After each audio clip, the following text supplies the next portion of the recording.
নম গুরুদেবায় নিমদেবায় চাত্মনম তঙ্গতি পরমেশ্বর।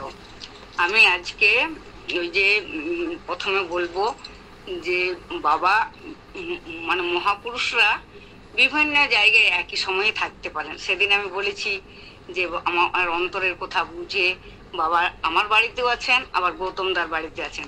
সেই রকম কুম্ভ মেলার সময়ও বাবা একদিন মামনির দিকে বললো যে আমি সঙ্গমে যাব। মামনিদি কে বলেছিল ঠিক কথা, কিন্তু বাবা তো ওখানেই আছে। কিন্তু বাবার সঙ্গে যারা দেখা করতে এসেছেন কতগুলো, ওনারা বলছেন এনাকে তো আমি কাল দেখেছি। সেরকম মহাপুরুষরা বিভিন্ন জায়গায় থাকেন। এরপর আমি বাবার সম্বন্ধে ওই জায়গা কেনার কথা একটু বলবো। যে বাবা আমাকে বলেছিল যখন গ্রামে যাব, কিন্তু ঠিক তারপরেই আমার কোনো টাকা পয়সা নেই, কিন্তু বাবার কথার এত মাহাত্ম্য সে কথা আমি বলে বোঝাতে পারবো না।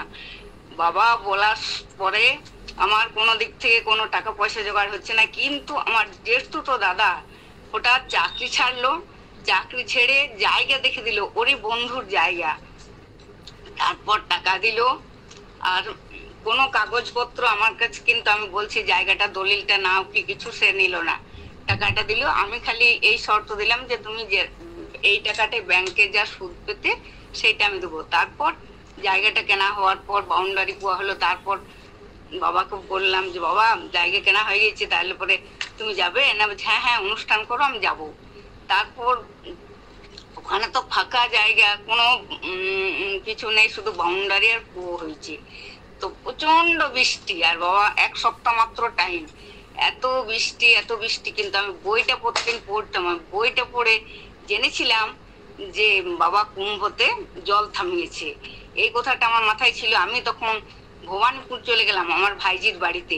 ওখানে গিয়ে বাবাকে বললাম বাবা কিন্তু ফাঁকা জায়গাতে অনুষ্ঠান, তো আমি খুব অসুবিধায় পড়ে যাব, তোমাকে জল থামাতে হবে কুম্ভতে যেমন ভাবে থামিয়েছিলে।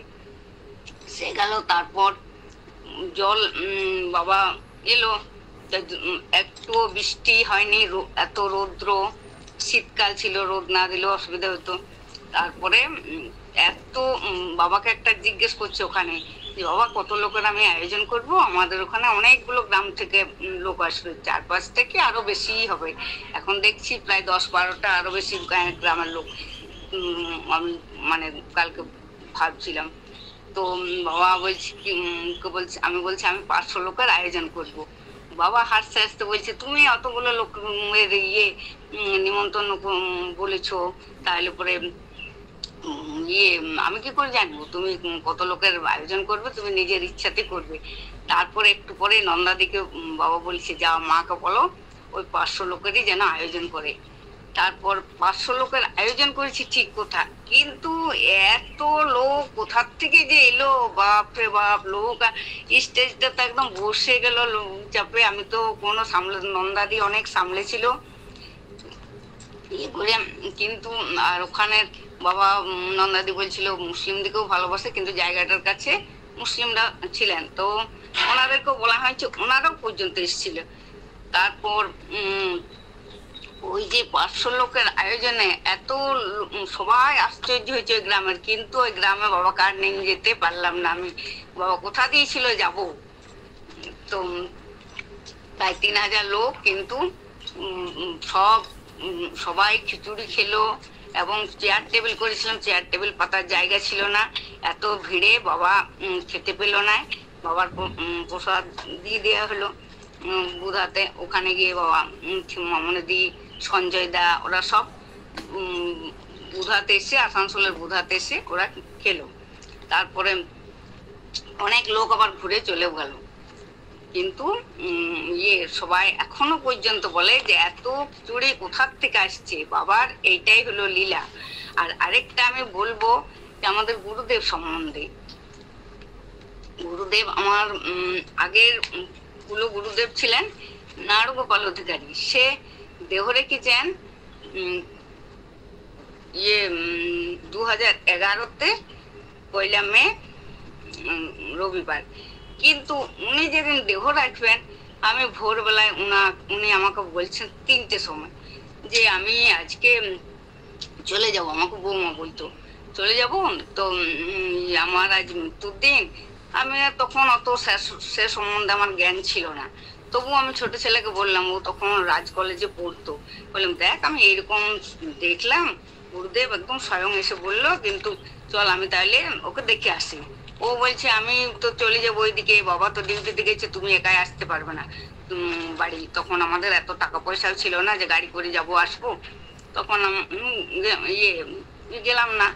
তারপরে শুনছি উনি ঠিক সন্ধ্যার সময় দেহ রেখেছেন। তখন আবার সেই গেলাম গাড়ি করি, কিন্তু ওনাকে আমি দেখতে পেলাম না। আর ওই ঘটনার সঙ্গে শিবানন্দ বাবারও একই মিল। বাবা যেদিন দেহ রেখেছেন ঠিক ওই ভোরবেলাতে আগে 3টের সময় আমি মাথার কাছে বাবাকে দেখতে পাচ্ছি, আর বলছে মা আজকে আমি চললাম। আমি তো কথাটা শুনে আশ্চর্য হয়ে গেলাম, কিন্তু আমার তখন ওই গুরুদেবের কথাটা মনে এলো। মনে আসার পরে আর আমার ওই গুরুদেব যখন দেহ রেখেছেন তখন একটা গান ওই যে আছে না, যে জীবনটা ভাই দুদিনের, কেনই করো অভিমান, সব ছেড়ে ভাই যেতে হবে, ডাকবে যেদিন ভগবান। ওই গানটা সেই দিনও কানে বাজছিল, কিন্তু বাবার ইয়েতেও আমি কিছুতেই ওই গানটা মাথাটা আনতে চাইছি না, কিন্তু কানের কাছে আমার ওই গানটা আছে। তারপরেও আমি ঠিক ছিলাম, সকাল দিকে তার ছেলেকে বললাম তুই তাহলে ইয়েতে ছুটি নে, আমি তাহলে আমি যাবো, দুজন ছেলে তো বলে পাঠিয়েছে যাবার জন্য, তাহলে চল।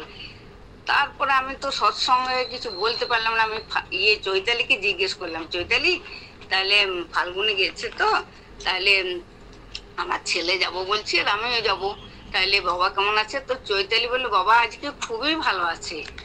ওই কথাটা শোনার পর আমি আর অত করলাম না। আমি জানছি বাবা ভালোই আছে, তাহলে আমার হয়তো ভুল এমন হতে পারে। আমি না, ভুল তো হবে না, বারবার ওই কথাটা কিন্তু মনে আসছে, কিন্তু তবু আমি করতে পারছি না, কাউকে না বলতে পারছি। আর ছেলে আমাকে বলে যে তুমি ওই বলে দাও, আর ওইটা সত্যি হয়ে যায়, তুমি বলবে না, করবে না, আমাকে বকে।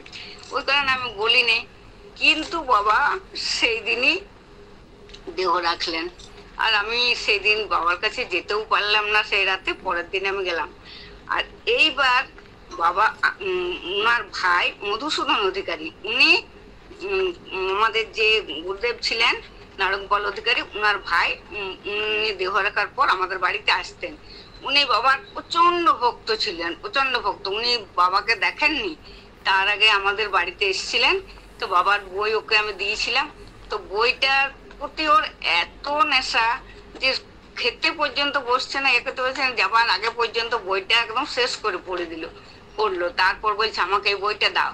কিন্তু আমার এত ছোট ক্ষুদ্র মন, আমি বললাম আমি যদি ওই বইটা না পড়ি না, আমার সারাদিন ভালো যায় না, আমার ঘুম আসে না। আমার কাছে বাবা আমাকে এই একটাই বই দিয়েছে, আমি তো বই সম্বন্ধে আমার জ্ঞান নেই। তবে আমি যখন বাবা আসবেন তখন উনি বলছেন যে আমাকে ডেকে পাঠাবে, আমিও দেখতে আসবো আর বইও নেবো। তারপর বাবা বুধাতে এলেন, উনাকেও খবর দিলাম। উনার সঙ্গে একজন এসেছিলেন, উনি বয়স্কই ছিলেন, কিন্তু ওনার শরীর এত ভারী, উঠতে বসতে পারতো না। গুরুদেব এসে পরে যখন এলেন বুধাতে, বাবাকে বললাম ইনি আমার গুরুদেব। তখন বাবা ওকে পাশে বসালেন এবং আমাকে গুরুদেব বললেন ইনার কাছে দীক্ষা নাও। আর বললেন যে দেখো আমি এত লোককে গ্রামের বইয়ের কথা বললাম, বাবার কথা বললাম, একটা মহাপুরুষ আসবেন, কিন্তু কেউ এলো না, ইনি একমাত্র এলেন।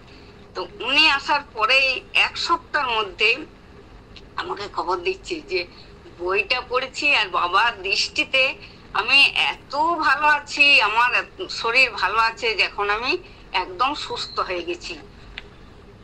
তারপর এই গুরুদেবকে আমি অনেক বই দিয়েছি, বাবার অসীমদার বই, নিরঞ্জনদার বই প্রচুর দিয়েছি, কিন্তু বাবাকে উনি বলেছিলেন ওনার বাড়িতে যেতে।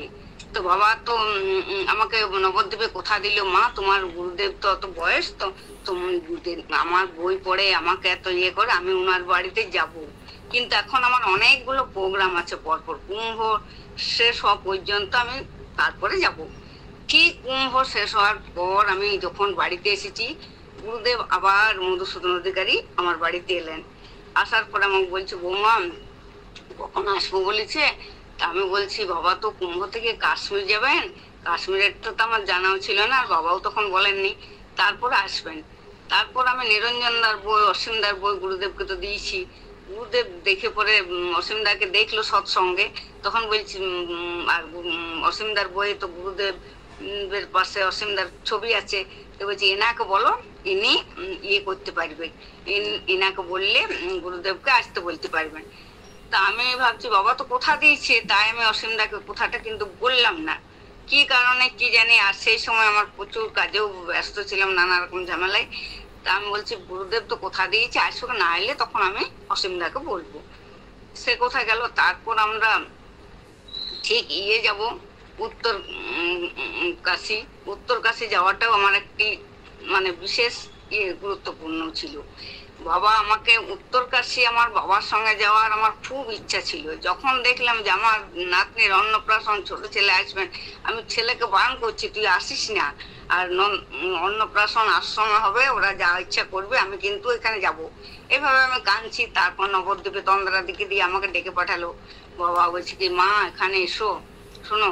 তার বলছে তোমাকে না উত্তর কাশী যেতে হবে না, তুমি অত দূর থেকে তোমার ছেলে আসবে দুবাই থেকে, তুমি নাতনির অন্নপ্রাশন গোপাল ভোগ দেবে আশ্রমে, ওই কাজটা আগে করো, আমি কিন্তু তোমাকে আমি নিয়ে যাব। এটা বলার পর মামনিদি মামনিদি বলছে যে ইয়া দেখো তোমাকে বাবা যেতে নিয়ে যাব বললো, তো এইবার বাবার মাথায় টেনশন ঢুকে গেল যতক্ষণ না তোমাকে নিয়ে যায়। এইটার জন্য আমি উত্তর কাশী বাবার জন্য বিশেষ গুরুত্বপূর্ণ ভাবে গেলাম। আর বাবা আমাকে কুম্ভ থেকে একটা ঘি দিয়েছিল, আর গুড় দিয়েছিল 1 কেজি ঘি। তো আমি কেদার যে গেলাম, সবাই গেছে আমার সঙ্গে, প্রায় 50 জন ছিল, বাসার লোকে সব গেছে। ওরা এত ভিড় দেখে সব চলে এলো, মানে রাতের দর্শন করেছে, কোনো রকমের সন্ধ্যায় চলে এসছে। আর আমি বলি এত আশা নিয়ে বাবার এটা নিয়ে এসছি, আমি আজকে থাকবো রাতে, আমরা তারপর যাবো। আমরা থেকে গেলাম রাতে। তারপর এত ভিড়, আমি তো খুব কাঁদছি, তাহলে তো আমার আজও হবে না। আবার বলছে ধস নামবে, সবাইকে যেতে বলছে এখান থেকে। তখন আমি একজনকে জিজ্ঞেস করলাম যে ভিআইপি গেট কোথায় আছে, আমি টাকা দিয়ে ওখানে ঢুকে করবো। তারপর যাচ্ছি, সবাই বলছে সামনে যাও, সামনে যাচ্ছি সামনে। তারপর একজন বলছেন দিদি তুমি কাঁদছো কেন, কোথায় যাবে? আমি বলছি আমি ভিআইপি গেটে পয়সা দিয়ে ঢুকবো, কিন্তু তাছাড়া আমার কেদার দর্শন হবে না। উনি বলছেন আজ তো ওই ভিআইপি গেট বন্ধ আছে, তুমি এক কাজ করো, তুমি আমার পাশে দাঁড়াও, তার আমার সঙ্গে সঙ্গে ঢুকে যাবে। তারপর কয়েকটা ছেলে বলছে তুমি কেন এখানে এসেছো কি? তখন ওর পাশে ওর কে ছিল ওর সাথে, উনি বলছেন যে উনি আমার লোক, এটা বললো। তখন আর কেউ কিছু বললো না।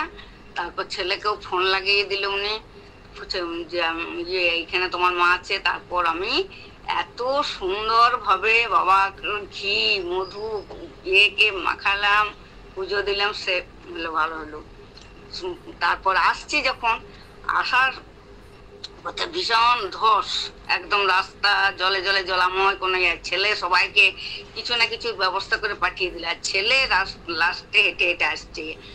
এমন জল আর অন্ধকার, ও তো রাস্তায় কিচ্ছু দেখতে পাচ্ছে না কোনো দিকে কিছু। হঠাৎ একজন বড় টর্চ নিয়ে তার সামনে এলেন। তারপর ওকে টর্চ দেখিয়ে দিলেন আর আমাদেরকে ফোন লাগিয়ে দিল। কিন্তু ওই ফোন যে ওকে বারবার আর করছি, আর কিন্তু ওকে ফোন হচ্ছে না। উনি বাবার উদ্দেশ্য নিয়ে গিয়েছিলাম, উনি বাবাই কেদার সেজে ওনাকে পৌঁছে দিয়েছে। আর উনিও বলছে, ছেলে বলছে যে তুমি কে, দেখতে পাচ্ছি না। ও বলছে আমিও তো তোমাকে দেখতে পাচ্ছি না, তোমার তো যাওয়া নেই কাজ, তোমাকে আমি পৌঁছালেই হলো। তো এইভাবে পৌঁছে দিল। তারপর আসার পরে গৌতম রায় ফোন করছে, কাকিমণি তোমরা তো কেদারে গেছো, তো তাহলে কেদার তো হয়েছে ধস, তাহলে তোমরা ঠিক আছো? আমি বলি হ্যাঁ আমরা ঠিক আছি, কিন্তু আমাদের পরেই ওই দুর্যোগটা হয়েছে, অনেক লোক মারা গেছে এনেছি, কিন্তু আমরা ভালো আছি। এইবার আমি মধুসূদন অধিকারী নিয়ে বলবো একটা কথা। উনি যখন কুম্ভ থেকে আমরা আসার আগেই যখন এসেছিলেন বলার জন্যে, তখন মামনি দিয়ে আমাকে মানে কুম্ভতে অনেক কিছু বাবার বই কাগজ অনেক কিছু দিয়েছিলেন, বাবার ফটো। তো উনি বলছে বৌমা তুমি তো অত বিলি করতে পারো না, আমি বিলি করবো। উনি বিলি করার জন্য নিয়ে গেলেন।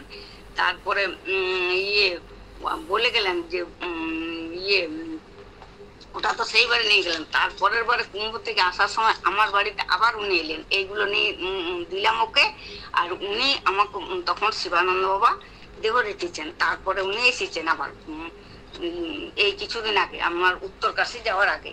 তো উনি বলছেন যে বাবা চলে গেলেন, আমি কত আশা নিয়ে এসেছিলাম যে বাবা আমার বাড়িতে যাবে। অনেক শিষ্যকে বলেছি, গ্রামের প্রচুর লোককে বলেছি, আমাদের রাধা মাধব মন্দির আছে, ওখানে আমি বাবাকে বসাবো আর এই করবো। তো বাবা তো চলে গেলেন। কিন্তু বৌমা একটা কথা বারবার বলছি, বাবার বইয়ে যেগুলো লেখা আছে এত সত্যি কথা, এত গুরুত্বপূর্ণ কথা, ওই কথাগুলো সবসময় মনে রাখবে। জানো, যেদিন বাবা দেহ রেখেছেন সেদিন বাবার বইয়ে যে জিনিসটা লেখা আছে আমি সেটাই অনুভব করলাম। আমি সন্ধ্যাকাল থেকে কিচ্ছু খাইনি, যেমন চারদিক আমার নিস্তব্ধ হয়ে গেছে। বাড়ির লোক যে আমাকে খেতে ডাকছে রাতে, আমি খাবার খেতে পাচ্ছি না, এত চোখ দিয়ে জল আসছে, এসছে সে হলো। তারপর উনি বাড়ি যাবে তার আগে আমাকে বলছে আমি আমি আর আসতে পারবো না, শিবানন্দ বাবা চলে গেলেন, আমারও তোমাদের বাড়ি এই লাস্ট আসা। তো আমি বলছি কি যে উনারা দুজন গেছেন, তো আমি এইভাবে উনাদেরকে দেখেছি। তো বলছি কি তুমি আমিও যখন যাব না তখন তুমি একমাত্র তুমি আমাকে দেখতে পাবে, আমার এতগুলো শিষ্য আছে তার মধ্যে 1 নম্বরে তোমাকে রেখেছি। উনি যাওয়ার পর আমরা উত্তরকাশী থেকে ফিরে এলাম। ফিরে আসার পর আমি অত ভাবিনি যে এত তাড়াতাড়ির মধ্যে উনি চলে যাবেন। তারপর উনি যেদিন দেহ রাখলেন 17 জুলাই মাসে 2025 আর সেই দিন আমি ভোরবেলা সারা, এর একটু আলাদা ধরনের মৃত্যুর ইয়েটা, সারা রাত আমি আমার হাজব্যান্ড দুজনেই কেউ ঘুমায়নি, কান্না আসছে, আসছে, কি জিনিসটা আমি বুঝতে আর কিছুতে পারছি না। ভোরবেলায় একই দৃশ্য দেখছি যে উনাকেও দেখতে পাচ্ছি আর উনি ওই কথাটা বলছি। কিন্তু ওর বাড়ি থেকে ওদের কোনো ফোন আসে না, কিছু না, ও তো সুস্থ সবল, কি ফোন আসবে। কিন্তু এইটা বলার পর আমার মনটা প্রচন্ড খারাপ হয়ে যায়। কিন্তু আমি তবু গেলাম না, যদি ভালো নিশ্চয় ভালো আছে, তাছাড়া তো ওনারা বলবে। আর উনি আমাকে প্রায় বলতেন যে কিছু শরীর খারাপ হলে যেতে, কিন্তু যেতে বলে নেই। কিন্তু তারপর ঘরে বলেন রাত 11:56 উনি দেহ রাখলেন ভগবানের নাম করতে করতে। এইটাই আমার আজকে বলা ছিল, এই বলে আমি আজকে শেষ করছি। আমি বৃহস্পতিবার পর্যন্ত বলবো। আমি আজকের এলাকাটা সুখে পরের ইয়েতে শুরু করছি যে আমার ছোট ছেলে সম্বন্ধে। ছোট ছেলে যখন বাবার কাছে দীক্ষা নেওয়ার পর বাবা প্রতিদিন ওকে মানে যে কোনো প্রোগ্রাম হোক ওকে ডেকে পাঠাতো। তারপর ওর জন্মদিন, বাবার জন্ম তারিখ দিন ওই তারিখেই বাবা দিল্লিতে বললো যে এই বছর আমার জন্ম উৎসব দিল্লিতে হবে, তুমি ওই দিন আমার কাছে এসো। তো ছেলে বলছে না, ওই দিন তো আমি বাবা সব ছেড়ে দিয়ে আমি অফিসে ছুটি দেখ না দেখ আমি বাবা মায়ের কাছে যাই। বাবা এই কথাটা শুনে খুব খুশি হয়েছে। আর যখন দীক্ষা নেয় তারপর বাবা জিজ্ঞেস করেছে তুমি কত বেতন পাও, কিভাবে চালাও, কি করো। তো ও বলেছে নিজের হাতে রান্না করে খায়, এই বেতন পায়। তখন ওর বেতন অনেক কম ছিল, আমার ঠিক মনে নেই। তবে বাবা বলছে তুমি এত পরিশ্রম করো এতক্ষণ ধরে, আর তোমার সে তুলনায় খুব অল্প বেতন দেয়, এত শিক্ষিত, লেখাপড়া শিখেছ, আচ্ছা তোমার তাতে কোনো ক্ষতি হবে না, সব ঠিক হয়ে যাবে। বাবা 2 হাতে আশীর্বাদ করেছে, মাথাতে হাত দিয়ে। তারপর ওর বিয়ে হলো। বিয়ের আগে বাবা আমাকে ডাকছে, বলছে মা তোমার ছোট ছেলের বিয়ে খুব ভালোভাবে পার হবে। আর তার আগে মেয়েকে আসতে বলেছিল বাবা যে তোমাকে আমি দীক্ষা দিয়ে দেবো, তোমার কল্যাণ হোক, তুমি আমার কাছে এসো। তো গ্রাম ওদের বাড়ির লোক আসতে দিল না, সেই কারণে দীক্ষা নেয়নি। কিন্তু বাবার বই উনি পুরো কতবার যে পড়েছে তার অন্ত নাই বিয়ের আগে। তারপর এলো তারপর ছেলে বলছে আমার তো কম বেতন, এখন আমি বাচ্চা টাচ্চা নেবো না। তারপর বাবা আমার এক রিলেটিভ আমার সঙ্গে এমন মানে শুধু শুধু ঝগড়া অশান্তি করলো, তো আমি তাতে কার কোথায় আমি উত্তর দিতাম না, খুব মনে মনে দুঃখ পেলাম, কাঁদছিলাম। তো সত্যি সেদিন তোয়াজে বলছিল যে কেউ কাঁদলে বাবা এ হয় যেমন মাথার চুল একটা টানলে লাগে, তেমনি গুরুরা সেটা অনুভব করতে পারে। তা আমাকে বাবা ডেকে পাঠালো আমাদের দুজনকে, তোমরা আমার কাছে এসো, 2 মাস থেকো তোমরা দুজনে, আমাকে আর আমার হাজবেন্ডকে। তারপর ছেলের টিকিট কাটলো, তাড়াতাড়ি টিকিট পেলো না, কিছুদিন পর পেলাম। পাওয়ার পরে আমরা দিল্লি যাব ঠিক করেছি। তখন বাবার হরিদ্বারে যাওয়ার সময়, কিন্তু হরিদ্বার বাবা ইয়ে যাবেন সেই কারণে আমাদেরকে এখন আসতে বারণ করছে, সেটা আমরা বুঝতে পারছি না, আমরা জানিও না। তখন আমি খুব কাঁদছি আবার। তখন বাবা গোড়াইদাকে দিয়ে ফোন করাইলো যে তোমরা এসো এখানে। আর অসুবিধাও বলতে তারপর বলেছিল ফোন করে যে বাবা আসতে বলছি। তারপর যাওয়ার পর বাবা বলছে যে তোমরা ইয়ে করো, মামনিদি বলছে হরিদ্বারের টিকিট কাটো। তা আমরা বলছি আমাদের তো ভ্যাকসিন নেওয়া নেই, কিছু না, তো হরিদ্বারের টিকিট এখন কাটবো না, আমি এখন ছেলের কাছে দিল্লি যাব, দিল্লি থেকে আমি হরিদ্বার যাব। তখন মামনিদি বলছে হ্যাঁ দিল্লি যাবে, তো দিল্লি থেকে হরিদ্বারে তোমার ছেলে গাড়ি করে দেবে, ওইখান থেকে চলে যাবে, তা ওখান থেকে যাওয়ার কোনো অসুবিধা নেই। আর তারপর বাবা বলছে দিল্লি তোমার ছেলে বৌমা ওদেরকে দেখি কেমন আছে, ভিডিও কল করে দেখালাম বাবাকে। তারপর বাবা দেখে পরে খুব ওদেরকে দেখে আনন্দিত হলো এবং আনন্দে বলছে তোমার দেখো আমি এখান থেকে বেনারস থেকে আমি দিল্লির ওদেরকে কি সুন্দর পরিষ্কার দেখতে পাচ্ছি, যেমন আমার চোখের সামনে দাঁড়িয়ে আছে ওরা, এখান থেকে আমি দিল্লির ওদেরকে দেখতে পেলাম। বারবার এই কথাটা বলছি, কিন্তু এটা বোঝার আমার অত ক্ষমতা হয়নি। আর তারপর আমরা যখন এলাম বেনারসে, তখন ওখানে সুমনা আর জয়ন্ত ছিল। অত ভোরবেলায় ওরা উঠেছে, আমাদেরকে দেখে দরজা খুলে দিল। আর সুমনা এমন ছোট বাচ্চা মেয়ের মতন হাসছে, আমাকে দেখে খুব ওর আনন্দ, যেমন কতদিনের পরিচয়, কিন্তু আমি ওর সঙ্গে কথা বলতে একটু ইতস্তত হচ্ছিলাম। ও আমি গেছি তখন থেকেই করছে আমি গঙ্গা স্নানের সঙ্গী পেয়ে গেছি, আমি গঙ্গা স্নান যাবো, করবো, এরকম করতে লাগলো। তারপর ওকে গঙ্গা স্নানে নিয়ে গেলাম। নিয়ে যাওয়ার পরে রাতের বেলাতে আমি ভাবছি ওকে আমার কাছে সবাই আলাদা বিছানা পেতেছি, ও একটা মাদুর পেতেছে, ও এই মাদুরে একই সঙ্গে আমরা দুজনে শোবো। আর সেই রাতে আমরা এত আনন্দ অনুভব করেছিলাম, কি জানি কত জন্মের যেন পরিচিত ওর সঙ্গে। সেই থেকে ও আমাকে খুব ভালোবাসে করে থেকে।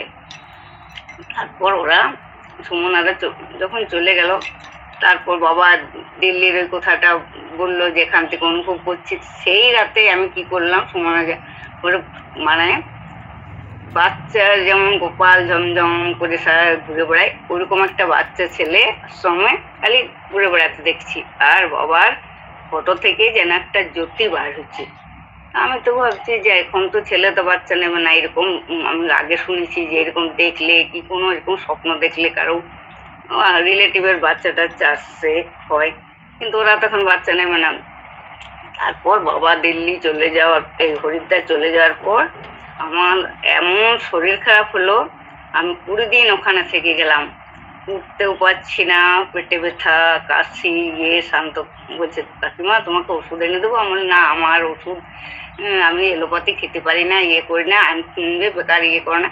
তখন ও বলছে আমি কাশির একটু চকলেট জানি, ওইগুলো তোমাকে এনে দিচ্ছি, দেখবে তুমি লাগাতার খেতেই থাকবে, ঘুমোবে তাও মুখে দিয়েই রাখবে, তোমার ওতে ঠিক হয়েছে।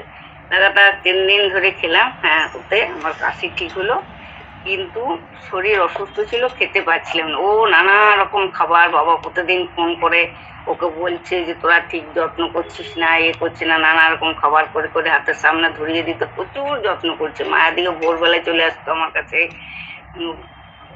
তারপর যত্ন করার পর আমার যখন মানে ঠিক হলো, তো ছেলে বলছে তুমি আসতে পারছো না, তাহলে তোমার ঠিক হলে তুমি পঞ্চকোশী বেনারসে কি কি দেখার আছে এগুলো দেখো। তো বাবা বলছে ওদের সঙ্গে শান্তকে বলছে তুই যা। তো ওদেরকে সব দেখিয়ে দে।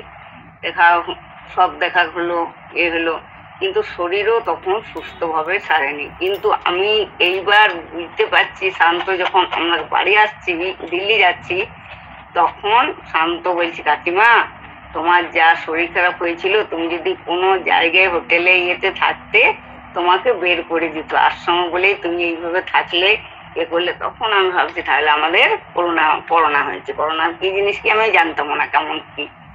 তখন বললো, তারপর আমরা দিল্লি গেলাম। আর তারপর আমি অনুভব করতে পারলাম যে বাবা কেন বারবার আমাকে হরিদ্বার যাওয়ার কথাটা বলেছিল। ওই কারণে আমাকে কুম্ভ যাওয়াতে এত জিদ করছিল বাবা, ওই কারণে আমি বেশি করে থেকে গেলাম। তাছাড়া দেখা যে আবার কোনো বিপদ আছে। আর মামনি দিয়ে এরকম ভাবে আমাকে বলেও দিচ্ছে কুম্ভতে, তুমি যে বাড়ি বাচ্চা আছে ছটফট করছো, আর তুমি যদি মরে যাও তাহলে তখন কে দেখবে।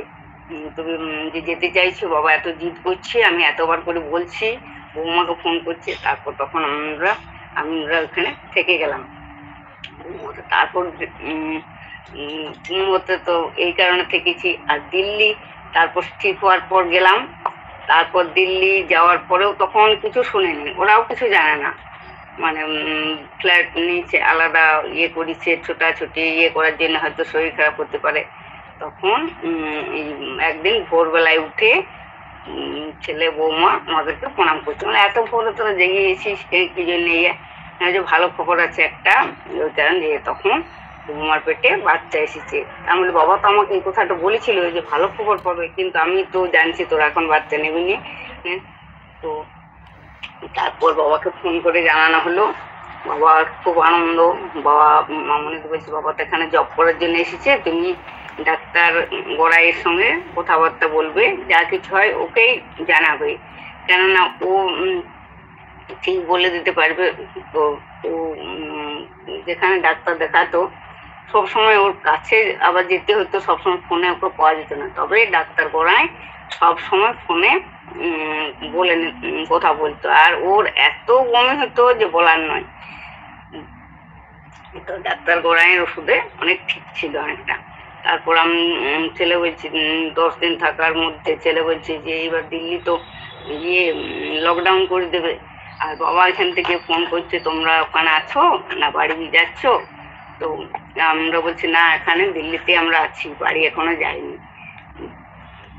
তো বাবা টিকিট কাটবো, লকডাউন হয়ে যাবে তো, ওই কারণে টিকিট পাচ্ছি না। তারপরে ছেলে বলছে শনিবার লকডাউন হবে, আর ঠিক বুধবার রাতে আছে, বৃহস্পতিবার কি বার ছিল, যে মন্ডালের ফ্লাইট আছে দিল্লি থেকে, আর টিকিটও আছে। আর এমন কিছু যা এত তাড়াতাড়ির মধ্যে, কিন্তু এমন কিছু ভাড়া নয়, ফ্লাইটে 5,000 না কতক্ষণ নিয়েছিল। তা আমি তোমাদের ওইটাতে টিকিট কেটে দিচ্ছি।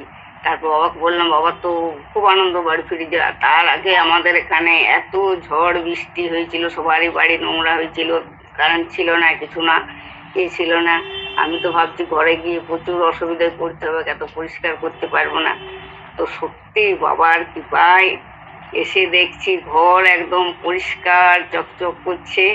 এমনকি অনেকগুলো আমার আলু কেনা ছিল, তা আলুগুলো পর্যন্ত এমনভাবে মেলা আছে, সেরকমভাবে আছে। আর একটা আলু যে পচে গেছে, কেউ যেন আলুটা সরিয়ে আলাদা করে রেখে দিয়েছে। একটা আলু থাকলে, পচা থাকলে অনেকগুলো পচতে থাকে। তো এত ভালোভাবে আমরা পৌঁছে গেছি, এসেছি, বাবার কোনো অসুবিধা হয়নি।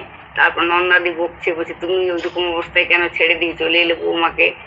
আমিও বুঝতে পারিনি, ওই কারণে ছেড়ে দিয়ে চলে এলাম। তো আমার এই ছোট ছেলের উন্নতি, দুবাই যাওয়া সব বাবার জন্য। ওর প্রেগনেন্ট অবস্থাতে ছেলে বার পরীক্ষা দিচ্ছে, আর যতগুলো পরীক্ষা দিচ্ছে সব মানে ভালো ভালো চাকরির, আর অনেক বেতনের। ওর কারণেই ওর দুবাই যাওয়া বাবার। আর বাবা যে আমাদেরকে হরিদ্বার আমরা গেলাম না, তার জন্য আমি মর্মে অনুভব করলাম যে সত্যি এই কারণে বাবা আমাদেরকে হরিদ্বার যেতে বলেছে। কিন্তু আমি দিল্লিতে গিয়েও হরিদ্বার যেতে পারলাম না, আমার শরীরও খারাপ। তার সঙ্গে ছেলে বলছে যে তোমরা যাবে, ওইখানেই তো তোমাদেরকে করে দিবে, তখন আমাদেরকেও লক করে দিবে, কোথাও যেতে দেবে না, কিছু না।